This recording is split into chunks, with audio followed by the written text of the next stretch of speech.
Broadcasting from Studio 202 at the Springett Technology Center in Navasota, Texas, it's NOV Live. Now, let's start the show. Hello and welcome to NOV Live. My name is Shelby Jermaine and I'm your host today. And this is session 3 out of 3 of carbon capture, utilization, and storage sessions that we've done today. We've talked about the basics of CCUS. We talked about CO2 conditioning in the last show. And now in this episode, we're going to be talking a little bit more on the standardization of CCUS and any future projects or the kind of future of CCUS. And we do have, again, some really excellent guests, maybe a familiar face or two. Before we get to them, I want to just say hello to Kamal Preetkar again. She'll be telling you a little bit about how you can get involved with the show. Hi, and welcome back, everyone. So this is a live show. So if you have any comments, questions for our host or for our guest, please go ahead and then put them in the comment section, and I will go ahead and be looking at that. Mm-hmm. Absolutely. And here in the studio, we have two excellent guests. We have Salim Deshmukh again. He's on the show. He was here in our earlier CCUS 101 session. So thank you for joining us again, Salim. Thank you. And then new in the studio, we have Spencer Oulman. Can you tell the audience a little bit about yourself? Sure. Name is Spencer Oulman, Director of Innovation for Process Flow Technologies. I've been working in the process environment for a better part of 15, 16 years now. Working on low carbon solutions, focusing on hydrogen and carbon capture and all things gas processing associated with it as well. So we've got some fun new stuff coming down the lines, and we'll be talking about some of the efforts we're doing as well.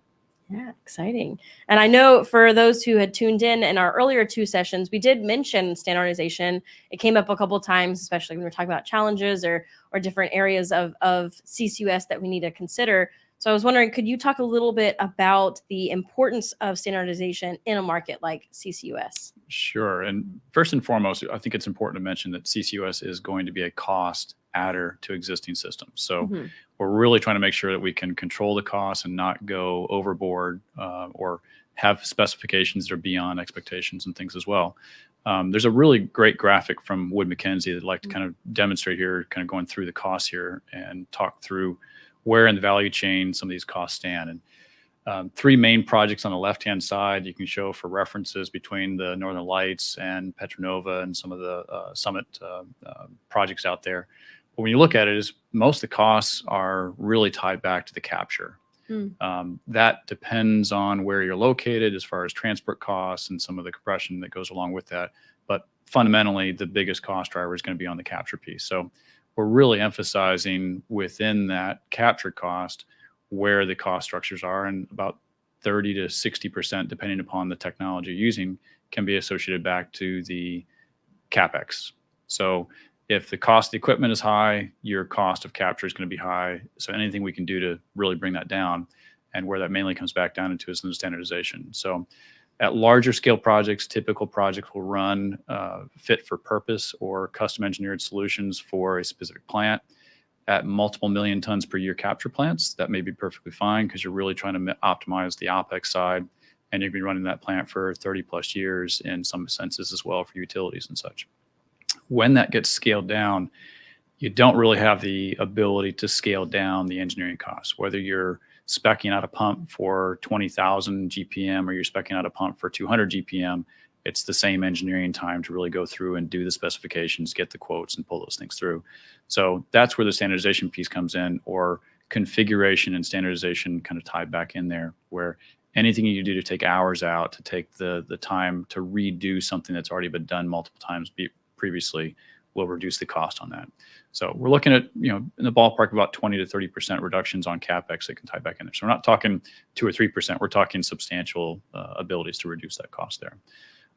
So scaling down, going to be a big challenge. It's detrimental if you don't do the standardization on the smaller scale as well. And Salim, I was wondering, could you talk a little bit more about those challenges with standardizing every aspect of CCUS? So when we talk about standardization, it's always easy to start with a well-defined case or a well-defined application. So in CCUS, over the course of these 3 sessions, we saw that it's a very diverse flue gases. So the compositions of those are very diverse. And then also the inlet conditions of those flue gases are typically very different as well when it comes to the temperatures and pressures. So these are some of the things we need to consider and pick and choose before we move on to the standardization aspects. And so I'll start with capture part. So capture, again, we have different technological options there, right, to start with. So when you want to start, again, your type of the capture technology should be well defined, be it solvent or cryogenic or membranes or adsorbent based. And again, that will very much depend on, once you have captured the CO2, what do you want to do with the CO2? So do you want to transport CO2 as CO2? Then we would be going for, or preference will be for the technologies which will give you already quite pure CO2 in CO2 form. Alternatives could be, if you're looking for a utilization application, let's say, you may not need very pure CO2, and then you might look for other than solvent applications, which could give certain advantages, for example, low OPEX, for instance, compared to the solvent-based technologies. Another example I can give is, so if you know that you're going to transport CO2 by ships in liquid form, so you would definitely look for, can we actually use cryogenic technology here? Because what you get out of a cryogenic technology is already liquefied CO2, and then you basically reduce the one step from the overall value chain and to try to make it more economical, both from the CapEx and OpEx perspective.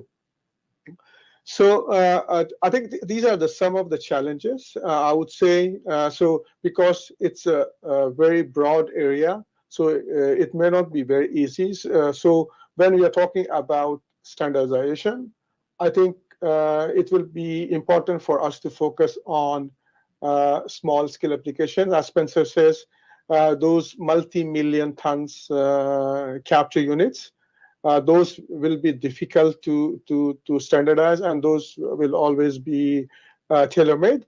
But definitely, there will be sufficient number of emission sources, small scale, medium scale, where we can look at standardization, making the capture part standardized.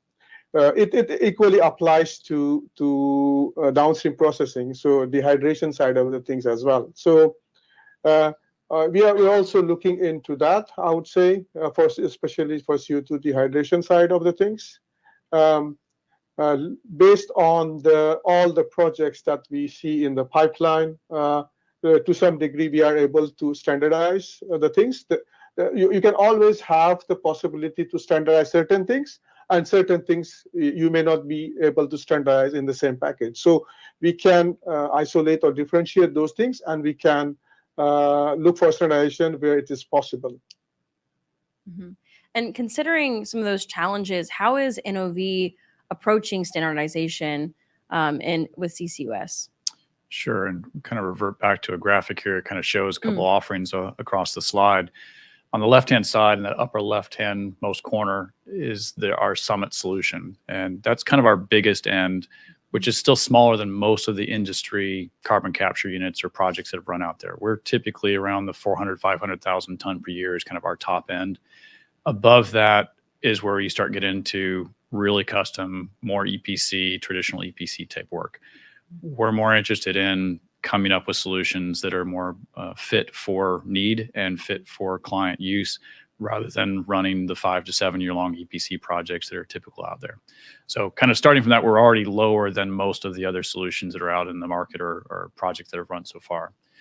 Taking that into account, there's still advantages on custom engineered solutions, even at the 400 or 500,000 ton per year basis as well. And that's mainly back to the OpEx base. So you don't want to have extra capacity for higher heat loads and duties and taxes, or taxing the process or parasitic loads on the power that's being produced. Stepping down to the middle one on the left-hand column is our peak solution. And that's where we start getting into more of the standard components, the columns, the large airflow handling units, the blowers, the DCC, and the absorber. Those are going to be more designed for the gas flow, but all of the fluid handling, all the heat exchangers, all the components on there, that's where the standardization comes back in. So it's kind of a blend between the truly custom solution and the standard solution. So it's not standard as in you walk out the dealership with an F-150. There's still a lot of options that need to be put on there as far as how it's actually configured for use in the actual plant operation. And then the Ascent solution, the lower left-hand corner there, that's taking it to the extreme. So that's what can be driven down the road is the largest column that's going to be associated with this offering. That tops off about 70,000, 80,000 tons per year. And you notice kind of went from 400, 500 down to 70. Well, the middle one is somewhat in between. So the lower end's going to be in that 70, 80. The higher end's going to be somewhere probably south of about 200,000 tons per year just to be able to have standard options on there. So those are traditional vertical columns, traditional systems, absorber, desorber for solvent-based technology. And in the middle column, the upper one there with the approach solution, we're essentially using the same solvent technology, but getting rid of the vertical column. And that's important because we have clients from a legacy NOV standpoint, drilling operators and frac operators, where they're only operating for 30, 60, 90 days, and they're moving to another facility. Those vertical columns are really challenging to move because you basically have to have either a really stable base or you have to have a lot of support holding those vertical structures in place for wind loads. And that's where we start getting into some creative technology, and the Director of Innovation title kind of kicks in there, where we're starting to look at it as what can be done for not mobility and driving it down the road, but the ability to mobilize and deploy and rapidly get it out to site and things like that as well. So some new things coming down the pipeline from that standpoint. And then below that, we've got some of the natural gas sweetening solutions, which are standard modules typically put onto FPSOs or top decks or platforms. And that modularity has been built in from day one on some of those systems as well. On the right-hand side, there's been talk of dehydration in the past episode as well. Top one is dehydration from glycol. The middle one is Zorbi technology. And the bottom one is emulsive technology. Dehydration from TEG, again, we've been predominantly focusing on how to put that offshore, how to put it into packages. So the modularity aspect's already been built into it from day one. We're not doing the lower cost, simple spec TEG dehydrators that are more traditional on the kind of Odessa, West Texas area. But we're really focusing on where can that be adopted for carbon capture and how can we apply that in there as well. And then on the TSA, or the temperature swing absorption between the Zorbead and the emulsive, depending upon the dryness specifications, will dictate which one those go into. But fundamentally, we're looking at it as, again, standard modules, standard kit, sizes on pipe size, valve size that basically fit back into what's required. And then for the columns, you'll see in both the lower and the middle image there, those columns can be adjusted based upon the gas flow rates that are going through there, or the CO2 gas flow rates that are going through there. So we're really packaging all of our offerings back into what can we do to standardize it from day one, what can we do to reduce the cost, not have anything additional on there that's not necessarily for the processing. And going back into the approach side, it really kicks in if we're talking about containers and structural units that can be rapidly put out in place as well. So a lot more to come on that. Some exciting things coming down the road, but the main basis is they're all built around some standardization from the start as well. Yeah, absolutely. It's really cool. I've seen a lot of those images kind of separate, but I've never seen that kind of matrix where it shows all of them. That was really great. Thank you for bringing that with you. I really like that. I did want to ask a little bit. So we had promised in the title, we're talking about standardization and future projects. And the question I specifically wanted to ask when we're looking at future projects is, what do you expect those future projects will need going forward? Sure. And we talked about kind of the scale of, we're looking at sub-million ton per year. And as you start getting into that, the emitters, the industrial compounds and facilities and hubs, there's going to be a lot of integration that's needed on these. And when you get smaller and smaller scale, you really can't do component as in carbon capture is separate than compression, separate than dehydration. Smaller facilities aren't going to necessarily have the operators or staff to have the knowledge on all the different components and unit operations that go on there. So we're really looking at what can we do to integrate the whole package together. It's not just a capture unit. It's not just a compression, but it's actually a capture all the way through to CO2 being put into a pipeline and pumped in or compressed in from a compression standpoint. So those aspects are going to be critical going forward, especially at the smaller scale. The other piece is most of the studies, most of the projects are out there are looking at baseline standard conditions. Well, no real plant is going to operate the same as it is in January or as it is in July. So environmental aspects are going to be played into it. Load on power plants can be played into it. Industrial need on aspects that are going to be associated with that. So there's reference to the gas loads, the composition, the concentrations, all those things tie back into is there's going to have to be a certain amount of flexibility built into these systems, either from a solvent load standpoint or a gas load standpoint. And those unit operations from an integration standpoint don't play really nicely when you talk about sizing a compression unit for an absorber that's going to be swinging between 10 and 80% capacity and things like that as well. So those are pieces that will be tied into future projects. It goes on to literally everything from power generation to traditional industrial plants and things like that as well. The last one I kind of mentioned there is that there's going to be aspects that tie back into traditional service models. When you've got a big plant, you can afford to have reclamation in addition to your capture plant. When you start getting smaller, it's more like you're having a trash company come to your house and pick your stuff up. You're not making a composter. Well, most people aren't doing compost on every single thing that they've got going out from a waste standpoint. Some industrial facilities do their own wastewater treatment. Some will ship their wastewater off to a facility doing that. And as you get smaller and smaller, the scales don't really support we're going to do everything. So that service model is really going to be something to tie back into how these actually work, not just from the capture side, but also the other ancillary components that go along with it as well. So kind of general basis, I'd say those. Future technology to keep an eye on, definitely adsorbents, not AB with the solvent, but add with the D. And those are going to be more on some of the solid-based adsorbents. When you start talking mobility, liquids sloshing around don't really work that well offshore. So some of the adsorbents are going to be played into that.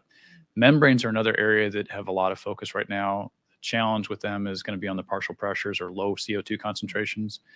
We do look at membranes for higher concentrations of CO2 or higher partial pressures on the pre-combustion, but there's a lot of focus and energy and excitement on the post-combustion side. The challenge there is going to be making sure that the concentrations and also the selectivity and the capacities are going to be able to handle that. So some things kind of keep an eye out there. Other areas, much like with the membranes on the low concentrations, is going to be really keep an eye on not just looking at the emission source, but also looking at the creation of the emission. And if you compare those two together, there's other things that can be done. So oxy-fuel combustion is an area that would pair really well with membranes, for example. So if you can increase the concentration by getting rid of the nitrogen on the pre-combustion side, look with oxy-fuel. So you actually just, instead of creating a 21% oxygen and balance on nitrogen, get rid of the nitrogen. Now you can actually do something with a much smaller gas stream, and that creates efficiencies both on the engine, but also on the downstream capture side. So kind of like how the diesel engines of the early 1990s were looked at of emissions. If you say you can only do things on the engine, you can't do anything to adjust the fuel or ratios of introduction of hydrogen or other things. Very similar on this is when we start looking at carbon capture is, unless you can do something with the upstream source, it's going to be really difficult to really reduce the cost beyond where the current base is. But the one thing I will guarantee is the future will be very different than what we have right now.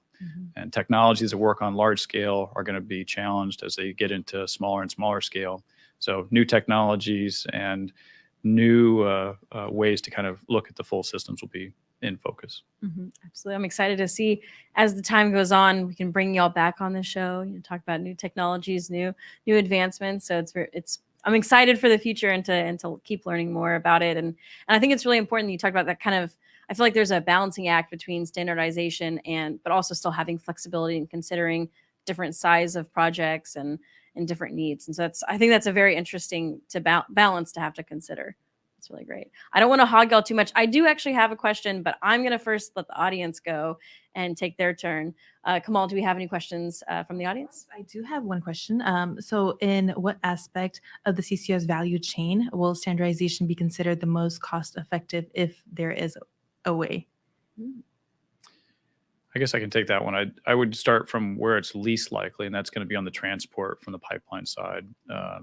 There's been a lot that's been standardized on how to push gas to a pipeline with the compression trains, with the supercritical fluid. There's going to be different areas on how to handle that. Some folks are looking at reusing pipelines.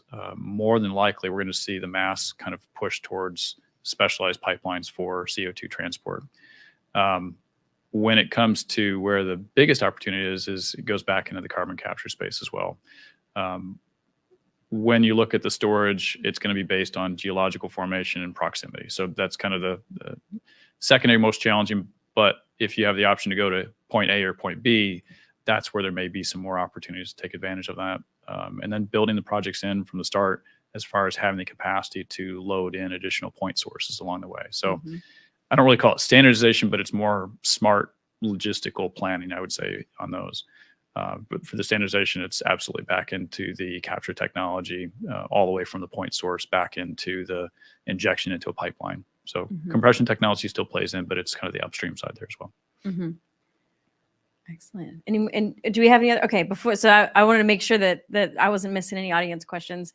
I wanted to ask y'all, and I'll be honest, I'm totally stealing this question from our podcast, The Engine Room. Our Chief Marketing Officer, David Reed, asks his guest this, and I think it's appropriate. We've talked about CCUS in all different forms today. If someone were to call you guys up, call the low carbon team on the phone, what is it that they could talk to you about? What is it they could reach out and start a conversation about? So I can take it. Of course, we are like technology agnostics. I would say we can give a very honest opinion about what we think about certain technology applications as well, because we are looking for innovative solutions, innovative partnerships. We are talking to a lot of different technology partners. So I think we have very good understanding of different technologies, where they stand, pros and cons. So definitely we can be an ideal partner to give a kind of neutral opinion about the different technologies. Yeah, I just added that too. It's interesting because when we first asked the question, I was like, well, who's the person? Are they a client? Are they a technology provider? It really kind of comes back into the first thing almost every time we're at a conference. Otherwise, first question we ask is like, what do you know and how much do you understand about carbon capture and CCUS in general? And that kind of helps guide, is it an introductory conversation or is it an in-depth detail? But as far as projects go, kind of the first couple questions that really come to mind are, where are you located? How far is the closest pipeline? And when and how far along progressed is the sequestration or the well that you're going to be putting into? Because it's really, you don't get anything out of CCUS unless you have those three components. When it comes to a technology provider, somebody that's excited about some technology they've developed, kind of the first questions are, how much is it going to cost? What's the energy load on the systems? What's required and what some of the basic assumptions are? But beyond that, as far as general interest in carbon capture, we're happy to solicit any conversations, and we love talking about it and would enjoy any conversation on it. So feel free to bring the questions in or give us a call or get in contact with us afterwards as well. Yep. And you can absolutely, if you're already in the comment section, if you leave a comment there, we can reach out as well that way. Well, thank you both so much. This has been a great, we've had all of these 3 sessions. We've had some excellent people on the show today. Thank you, Spencer. And thank you, Salim. And of course, thank you to all of our guests earlier today. We had Kamal Carr, we had Dieter Mueller, we had Brent Staley. So thank you everybody involved, our production team, Paul Dufio and Kaylee Shelton and Quinn Liu. So my name is Shelby Dumaine. I've been your host today. Thank you for watching, and we will see you next time.